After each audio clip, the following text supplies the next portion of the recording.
más comunes que hay en la ciudad. Hay muchos pozos. Observen, la avenida Sanchas, se ve una especie como de casetita, así formada por muros blancos, así de Odapas o de aquí de la Ciudad de México, que tiene una entradita chiquitita.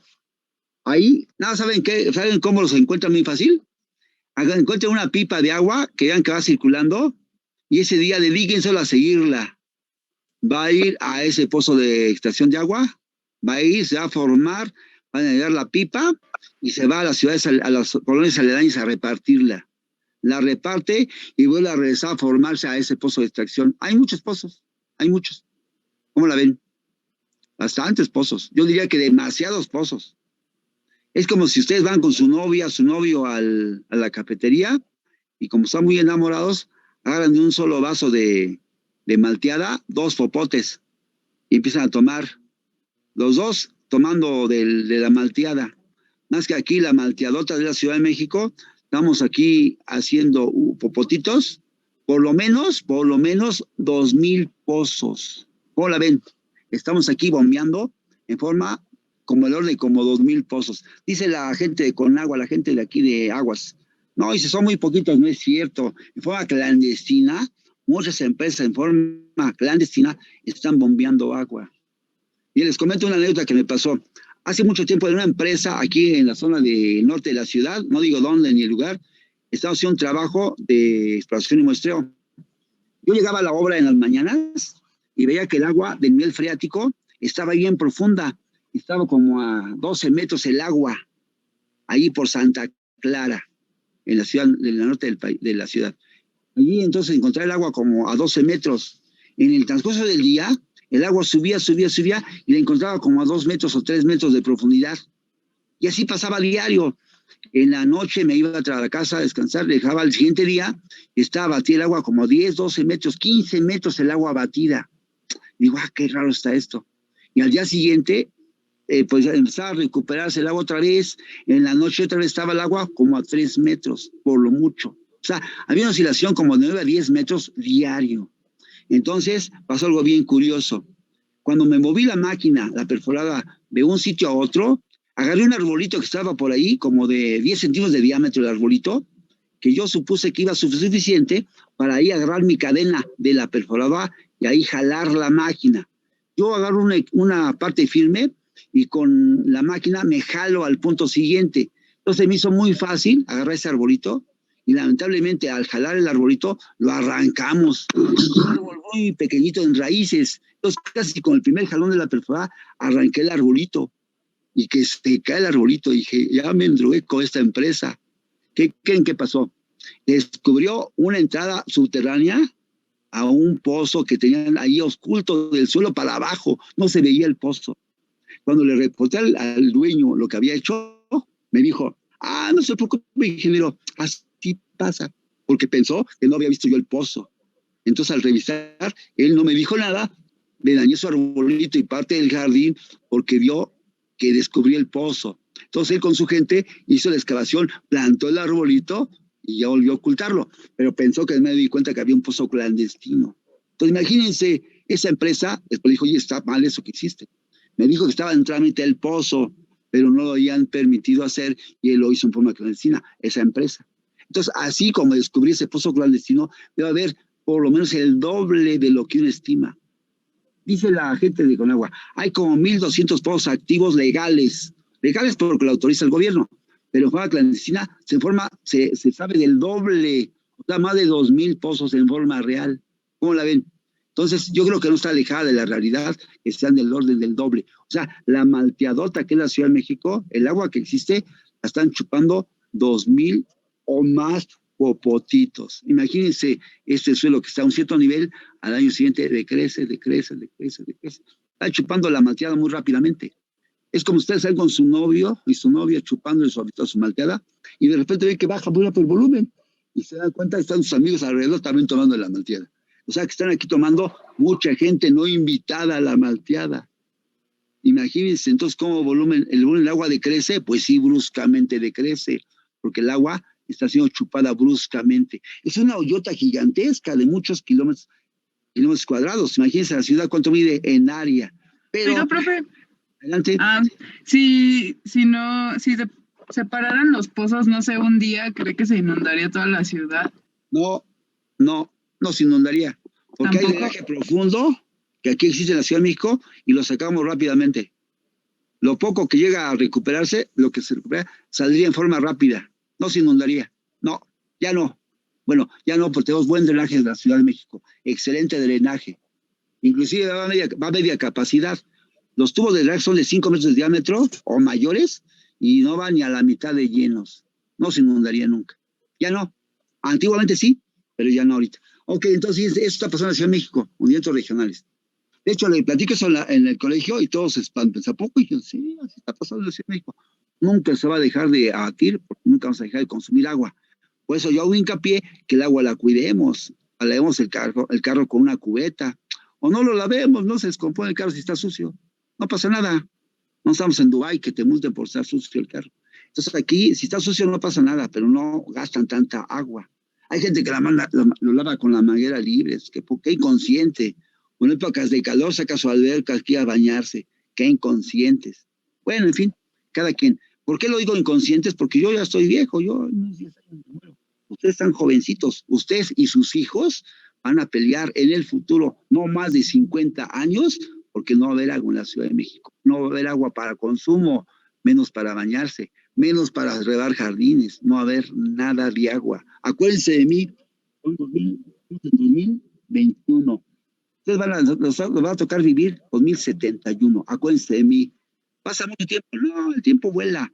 Cuando ustedes tengan mi edad, van a ver que van a morirse porque no tienen agua para tomar la gente, menos los animales, menos las plantas. Van a ver, va a ser un caos en la ciudad. Van a tener que emigrar a las costas donde haya agua. Aquí no va a haber. Es una loma que está aquí en la Ciudad de México a 2.200 metros sobre el nivel del mar. Todo el agua, casi más del 70% del total, la traemos de fuera para abastecer a una ciudad sedienta, inconsciente, que no sabe que el agua es más valiosa que el oro. Es la realidad. ¿De acuerdo? Bueno, entonces aquí la estamos extrayendo y regándola, lamentablemente, con muchas pérdidas por fugas aquí. La red de distribución de agua potable está muy vieja. Hay muchas fugas que detectamos que aflora, pero muchas fugas que no sabemos que están ahí abajo. Está filtrándose al agua al subsuelo mucha agua que se pierde. Claro, se recargan acuíferos, pero si se va al drenaje, pues está perdiendo. A eso me refiero. Bien. En consecuencia, ahí toma en cuenta. El programa de exploración geotécnica debe contemplar entonces una buena exploración para tener propiedades índice mecánicas e hidráulicas en forma suficiente y confiable. Y para eso tenemos que hacer una buena interpretación de esas pruebas. Pero mucha gente piensa que lo fino de la geotecnia es hacer cálculos, historia de taludes y análisis de cimentaciones. Sí, está bien, pero más que nada lo importante es desde aquí obtener buenas muestras suficientes, hacerle pruebas importantemente adecuadas para que tengamos unas buenas propiedades de cálculo. Lo que importa es sacar buenas propiedades en campo y en laboratorio. Es lo básico. Ya después aplicamos las teorías que quieran. Cualquier teoría que apliquen es buena. Con buenas propiedades da buenos resultados. ¿De acuerdo? Bien. Aquí están los objetivos de la exploración. ¿Qué es los objetivos principales? Aquí están, miren, básicamente. Conocer la estratigrafía del sitio, tipos de suelos y espesores. Condiciones hidráulicas del suelo, cómo está el nivel freático, ¿es hidrostático o tiene presiones piezométricas? Saber el hundimiento regional, esto pues no es fácil estar siguiéndolo con un estudio. Debemos consultar referencias que ya existan, como la CONAGUA, la DGCOH, o una dependencia que estén midiendo hundimientos, para que tomen en cuenta esto y sepan si su cimentación está sometida a hundimiento regional y tenga que corregir la capacidad de carga por fricción negativa, por ejemplo. Hay que tener propiedades hidráulicas y mecánicas de los suelos y propiedades índice de las rocas. Aquí habla de suelos. Para el curso, obviamente, tuve que meter esto. El libro que estoy usando de referencia habla de puros suelos. Para el curso y para la presentación del capítulo, me tocó exponer, tuve que meter el diferente cuadrito adicional. Propiedades índice de suelos y de rocas también. Bien. A continuación, vemos aquí, la investigación del subsuelo se hace en 2 etapas. Primera etapa preliminar, para tener idea aproximada del tipo de material que tenemos, y se hace en forma también rápida también. Una preliminar, un diseño a priori para anticipar un posible tipo de cimentación o comportamiento del suelo. Y después, ya que esté definido más a fondo los datos, tenemos que explorar a detalle y hacer ya exploración directa con equipos para obtener propiedades de suelos tomados del sitio y llevados al laboratorio. Y claro, tomar en campo también información valiosa. Entonces, esas dos etapas vamos a ver cómo se desarrollan. La preliminar permite definir tentativamente problemas geotécnicos. Tenemos que hacerla, pues así que hacer varias actividades antes de hacerla a fondo. Y para esto yo la divido en varias partes, la preliminar. Aquí miren, ¿qué tenemos que hacer? ¿Cómo tenemos que investigar la información? Hay muchas formas. Lo que está aquí hasta arriba, yo también lo puse adicional. Esto es reciente. Antes veíamos fotografías aéreas del sitio. Está bien, pero mejor meterse al Google Earth, usted lo conoce mejor que yo, y visitar el sitio virtualmente. Yo he ido a sitios que nunca he visitado, obviamente, y sé cómo están las condiciones. Veo si hay caminos de acceso, si hay hasta hoteles para irse ahí a quedar, si es que ustedes van a hacer el trabajo, ven, si rentar una casa o vivir en un hotel, o algo que ustedes no saben si existe hasta que entran con esta vista virtual. Tenemos que hacer aquí, en investigación preliminar, conseguir información con visitas virtuales. Recopilar información del sitio en base a estudios de la zona. A lo mejor ya existen. Fotografías del sitio, recorridos si es posible en el mismo sitio, no solo virtual, sino físicamente en el sitio. Fotografías que existan y pues así tener confianza de ir a visitar amigos más viejos que uno, a ver si tienen estudios en la zona. O empresas particulares, a veces hay empresas que son bastante accesibles y podemos ver si nos pueden permitir manejar su información. Son muy celosas las empresas o las dependencias, pero con la ley de transparencia que supuestamente ya está en funcionamiento, tienen acceso a información de todas las dependencias. Podrían hacerlo según consultar cualquier información o ir al sitio para que se las facilite. Pero bueno, esto sería lo preliminar que tenemos que hacer. Y esto también se divide a su vez en varias partes. Miren, ¿dónde pueden conseguir información teóricamente? Está la información disponible teóricamente en sociedades técnicas, la Sociedad Mexicana de Ingeniería Geotécnica, la Sociedad de Rocas, Asociación de Túneles, de Vías Terrestres, y hay muchas asociaciones técnicas que pueden ir a consultar con la gente que está ahí en las oficinas, ver los planos de INEGI, irse a la UNAM, irse al CINVESTAB, Instituto de Geología, Instituto de Geografía, tomar fotografías, informes técnicos. Toda esa información es valiosa. Yo lo que nunca descarto es platicar con gente experimentada. Esa gente tiene información valiosa que uno pues ni se imagina, porque lo que está en la mente de una gente ya viejita, eso no está en ningún libro vaciado a veces, y tiene información muy valiosa. ¿Sí? Visitar empresas o dependencias de gobierno, pues sí, ir a empresas de suelos, dependencias, y irse a trabajar allí. ¿De acuerdo? Es información que pueden conseguir técnica antes de tener información física del sitio. ¿De acuerdo? Aquí a continuación tenemos lección de detalle. ¿Qué significa? Así que hacer pruebas directas en el sitio con sondeos, pozos de abierto, pruebas de campo, de laboratorio, muestras que extraigan del suelo. Y se puede tener una relación con los geólogos, con los geofísicos. Importante que nos den información ellos. Eso ya ligado con física, con geología y mecánica, se nos da excelente información confiable de la zona en estudio. ¿De acuerdo? La inversión de detalle obviamente tiene otras etapas que aquí ya son más en forma. En obras muy grandes, es importante tener un elemento geológico. Esa geología debe hacerse con el especialista. Pero yo en obras pequeñas, digamos obras de no más de un edificio de 4 niveles, pues yo mismo la hago porque es más caro tener un geólogo especializado, a menos que tengan un geólogo de confianza. Pero bueno, esa geología es importante que la haga un especialista. Por ejemplo, en un puente, en una planta, en una presa, un túnel, obviamente se paga fácilmente un geólogo, un geofísico, hacer pruebas directas en campo. Todo eso es importante que cada especialista haga la parte que le toca. Pero les digo, una casa de 4 niveles máximo, pues yo me hago la geología. No hago geofísica, pues no lo paga el estudio.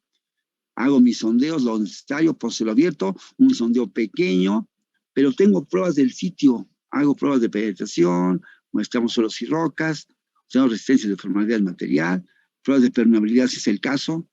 y todo se hace de forma directa. Entonces, estos datos que se obtienen son lo importante tenerlo con cuidado si estamos en la parte de investigación de detalle, ya con propiedades físicas y mecánicas e hidráulicas del sitio.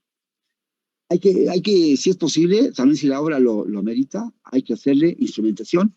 Eso no es muy común en las obras pequeñas, pero sí tenemos que colocar instrumentación en presas, en puentes, en túneles, para que tengamos un comportamiento posterior a la construcción. Y también es importante durante la excavación profunda de un túnel, de una excavación, de una presa, antes y después y durante la construcción. Es importante esta instrumentación. Obviamente en una casa de 3, 4 niveles no vamos a instrumentarla, pues no es el caso. Pero sí, obras importantes, es importante que tengamos estas etapas todas cumplidas. ¿De acuerdo? Bien, entonces en particular vamos a enfocar en este tema a la parte central, exploración y muestreo, con pruebas de penetración en rocas en este caso, comentando también lo que se hace en suelos y pruebas más importantes que hacemos en mecánica de rocas. Bien. Bien, el programa de exploración a detalle, obviamente, pues varía según si va a hacerse una cimentación superficial o una profunda, porque va a involucrar diferentes formas de explorar el subsuelo. ¿Sí? Es muy diferente. Si vamos a cimentación superficial para una casa o una estructura en zonas de rocas, que una cimentación profunda en zonas de arcillas, en este caso.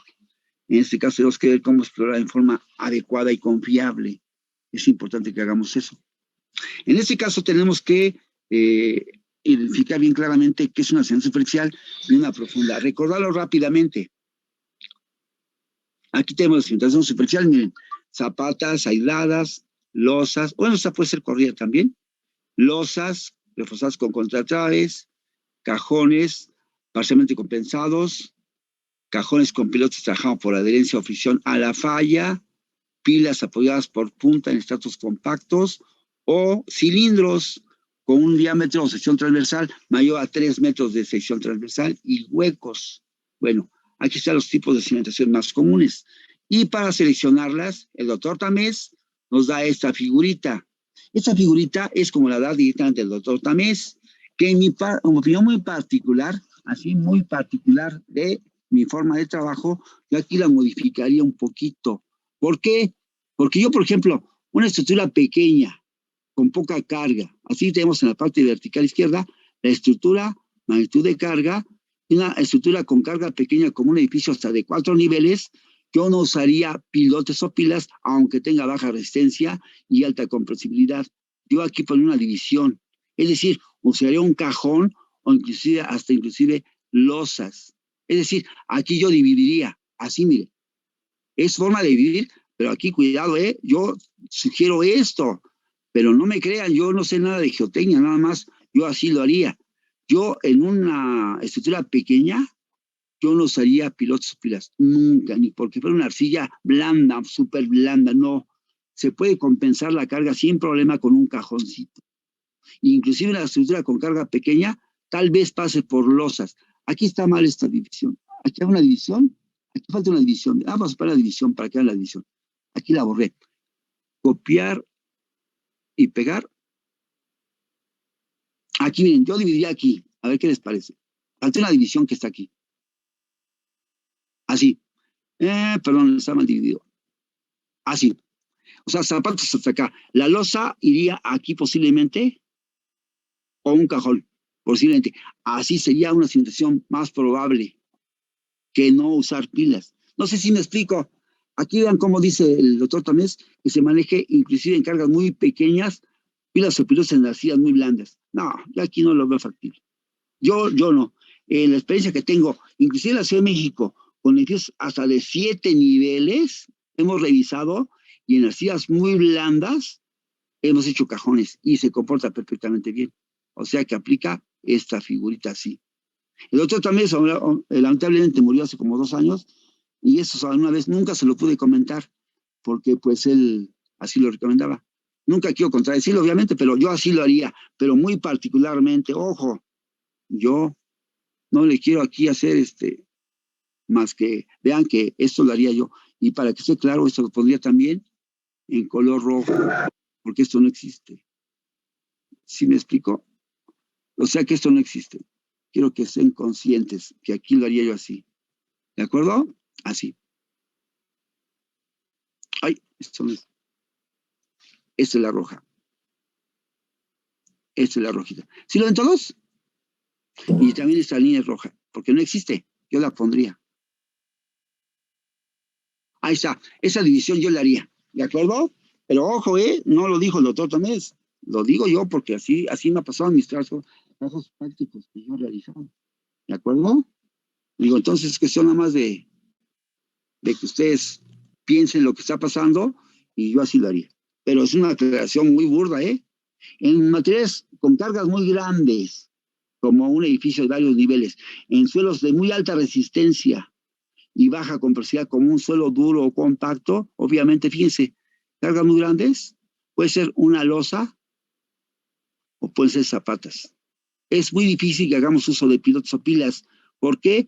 Porque sería un caso muy particular, un suelo muy resistente con huecos, a lo mejor tenemos que rellenar huecos o atravesarlo con pilotes o pilas para pasar la parte hueca, en caso muy particular, como puede pasar en zonas kársticas o zona de lomas con cavernas que puede suceder en la Ciudad de México, en zona de lomas. Pero en general, un material resistente y poco deformable se manejan zapatas en general o losas, o sea, cimientos superficiales. Ni siquiera cajón, nada más losas o zapatas. Y eso vamos a diseñar en mecánica de rocas. Cargas muy pesadas en rocas, aunque la roca sea de muy mala calidad, sigue siendo mejor que cualquier suelo de este tipo. Y tenemos que usar zapatas o tal vez losas, pero no más de losas, generalmente. Habría que colocar mejor anclas de tensión para que no voltee el edificio, pero no va a fallar por capacidad de carga ni asentamientos. O sea que el estado límite de falla y el servicio los cumple sin problema una cimentación pesada en roca. ¿Sale? Eso vamos a ver en la aplicación en mecánica de rocas al final. Bien. Entonces el directo geológico hay que hacerlo obviamente con el especialista, preferentemente en obras muy grandes. Pero si es el edificio pequeño, no más de 4 niveles, ustedes chútenselo para que lo hagan rápidamente. ¿De acuerdo? Ahí está la geología. ¿Qué nos da la geología? Lo tenemos que recordar en geología en primer semestre. Tenemos que identificar la litología, tipos de rocas, espesores y estructural, la roca, geología estructural. ¿Sí? Fallas, fracturas, juntas, certificación, si existen cavernas o no, todo esto es concepto de discontinuidades con un buen geólogo o con buen recorrido de la obra con su brújula en la mano. Y bibliográficamente con planos o con información de la zona ya antigua, piensa identificar fenómenos geodinámicos externos, como puede ser zonas inestables, alteradas o erosivas, estén ya existiendo, y con sondeos ver espesores posibles de alteración para eliminarlos o tratarlos para que se queden fijos. E internos, si hay fallas activas, si hay vulcanismo, si hay movimiento de las placas, todo esto es importante. Por ejemplo, yo no compraría un terreno allí en la zona aledaña a un cerro en la Ciudad de México. Ahí en la zona de transición, ojo, no compren terrenos, están muy baratos, lo tienen que dar a su casa mantenimiento toda la vida. ¿De acuerdo? Aquí sea la parte netamente de roca o netamente de arcilla para poder hacer una cimentación confiable en toda su vida útil. ¿De acuerdo? Porque hay fallas activas que son evidentes en la zona. Hay una zona de Zaragoza, enfrente del Cerro del Peñón, la autopista, cada año la renivelan, casi cada año le ponen una capa de pavimento para evitar el brinco que se forma constantemente. Yo he visto que a veces dejan años de mantenerle a la autopista, hay brincos hasta de 10, 15 centímetros, y se siente brusco como el carro cae al brincar en la falla, ¿de acuerdo? Entonces, hay una falla evidente que se activa entre el Cerro del Peñón. Bueno, es falla activa en función de que es una diferencia de movimientos del suelo que está fijo, que es la roca, con la zona del agua que está bajando, ¿de acuerdo? Esa falla es una forma que está generando por la extracción de agua del subsuelo. No es una forma normal de falla geológica en rocas, no, una falla por extracción de agua. Pero está generando, es lo que importa. Y está ahí muy evidente. Bueno. Bien, la geofísica es una especialidad muy importante que hay que tomar en cuenta. Es una exploración indirecta que debemos tomar en cuenta. Es importantísimo que la geofísica se realice si son obras muy grandes, porque la obra lo paga. Pero yo aquí les haría unas cosas, unos hincapiés importantes, unas observaciones importantes. Bien, por ejemplo, la geofísica es un método de observación indirecta muy importante. ¿Por qué indirecta? Porque los geofísicos usan equipos especializados, equipos electrónicos, para ver el subsuelo sin nunca verlo físicamente. En forma indirecta pueden saber muchas propiedades del material, espesor de estrato, tipo de suelo, nivel freático, fallas, fracturas, todo lo ven en forma indirecta. Pero hay detallitos, vamos a ver. Una buena geofísica tiene las siguientes ventajas. Es una geofísica hecha bien, porque como en todos lados hay especialistas muy buenos y especialistas muy malos. En todas las áreas, ¿eh? Hay buenos médicos como malos médicos, que son los médicos 111. ¿Sí lo saben? Los médicos 111, igual que cualquier ingeniero 111. El médico empieza con uno y con uno y acaba con uno. Entonces, esos médicos, igual que en cualquier área, hay ingenieros geofísicos muy malos. Pero una buena geofísica tiene esas ventajas importantes, importantísimas. Dice la buena geofísica, la geofísica disminuye el número de sondeos mecánicos directos. Acuérdense que ustedes por cada 100 metros del perímetro en promedio van a hacer una exploración directa con un pozo o un sondeo. Entonces, una buena geofísica les puede eliminar sondeos, porque con buena geofísica ven un punto que suelo hay y a 500 metros pueden saber si sigue el mismo suelo y se eliminan sondeos. ¿De acuerdo?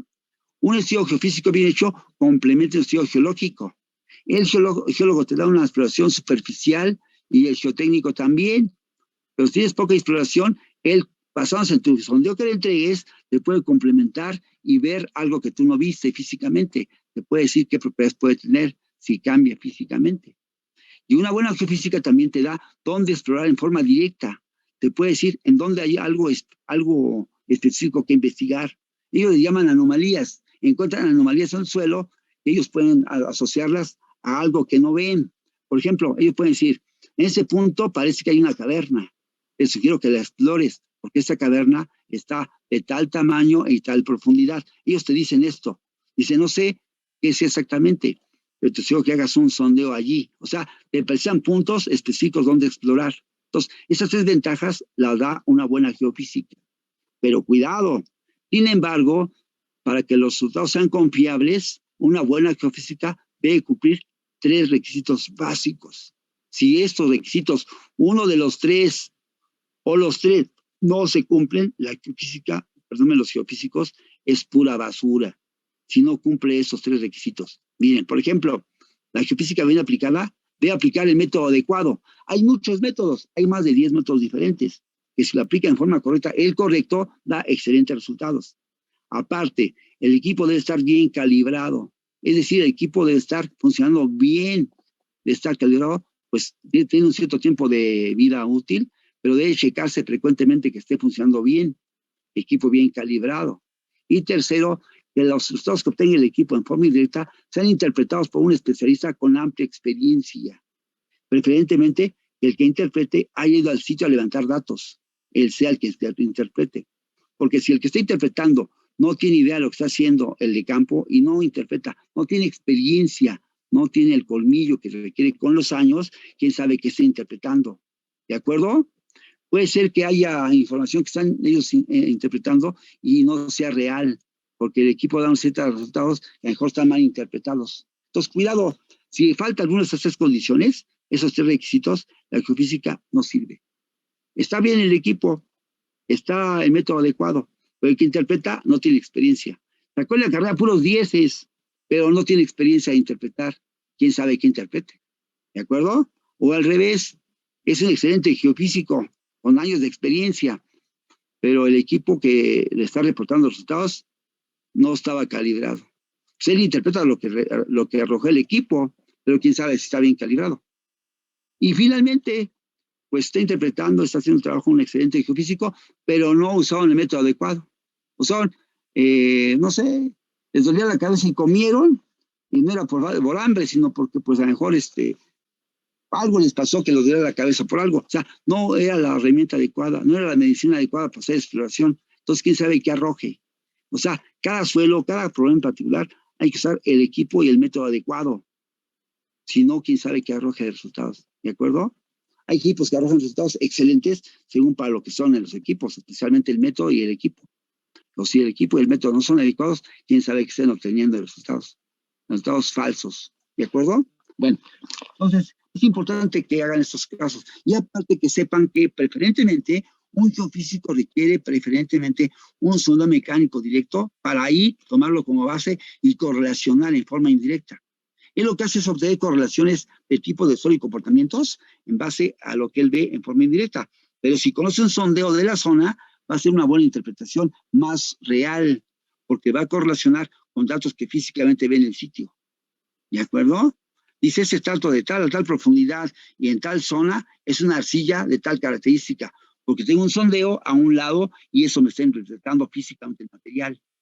Y más abajo tengo una capa de arena arcillosa de tal espesor, porque el sondeo me dio eso. Entonces, él interpreta ese sondeo y lo correlaciona a lo que está viendo de forma indirecta y hace una excelente geofísica. Entonces, sí requieren preferentemente un sondeo mecánico para correlacionar, preferentemente un buen sondeo cerca de la zona que están trabajando.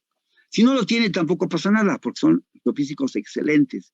Yo conozco gente geofísica excelente que tiene excelentes equipos, bien calibrados, dominan todos los métodos y hay especialistas hasta de método por método. Hay un geofísico que se dedica a usar eléctrica, otro se dedica a sísmica, otro a otro tipo de obras. Y así cada diferente geofísico es el adecuado y aparte tienen muchísima experiencia.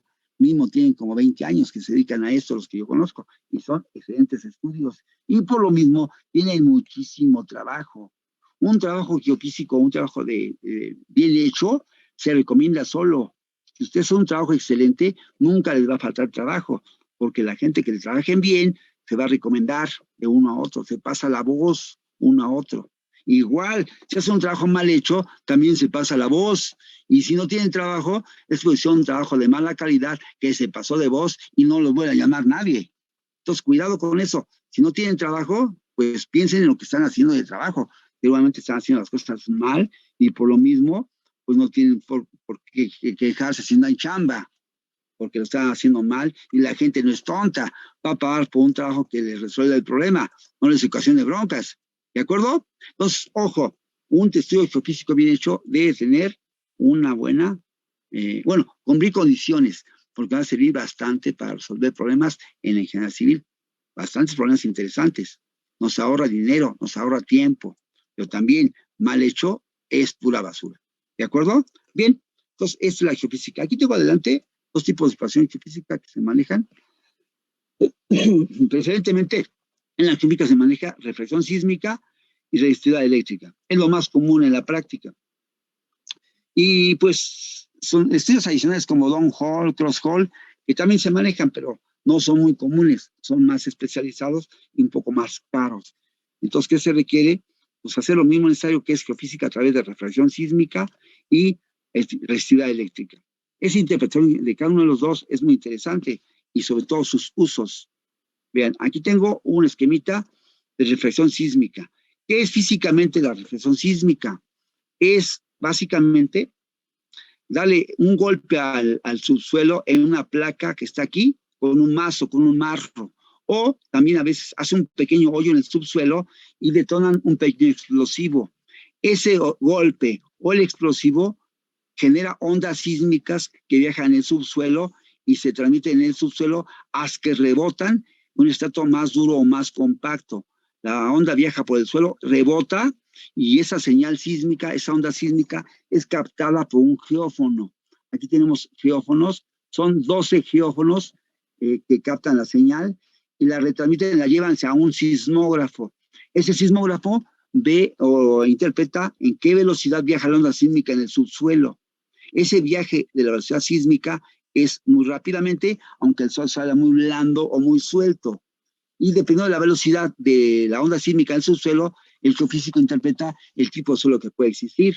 Un suelo muy blando tiene una velocidad de viaje de las ondas sísmicas muy baja. Y un suelo muy duro o una roca, la onda viaja rápidamente. ¿De acuerdo? Por eso, cuando ustedes vayan viajando, un día que vayan de vagabundos en sus vacaciones por una vía de tren, constantemente acerquen el oído a las vías, porque la vía vibra cuando viene un tren. no se oye a veces el tren, viene lejano, pero la onda sísmica que genera las vías por el mismo tren, al vibrar las vías, se escucha que el tren viene. En un acero, por ejemplo, la onda viaja del orden de 6 kilómetros por segundo. Así que el tren viene lejos. Si está la onda llegando a ustedes, la están sintiendo, entonces viene a menos de 1 kilómetro, cuidado. Entonces, digo, menos de 6 kilómetros, perdón. Estos cuidados se pueden quitar o pueden hacer algo para quitarse las vías, porque hay gente que no escucha ese sonido, pero sí la vibración se siente. Hay que juntar la cara o el oído a la vía, se escucha y vibra, ¿de acuerdo? Entonces, el acero viaja la onda muy rápidamente. Y esa onda que viaja, obviamente, nos da una interpretación del material que está aquí abajo. En arenas sueltas o suelos arcillosos blandos, viaja la onda lentamente, pero también viaja.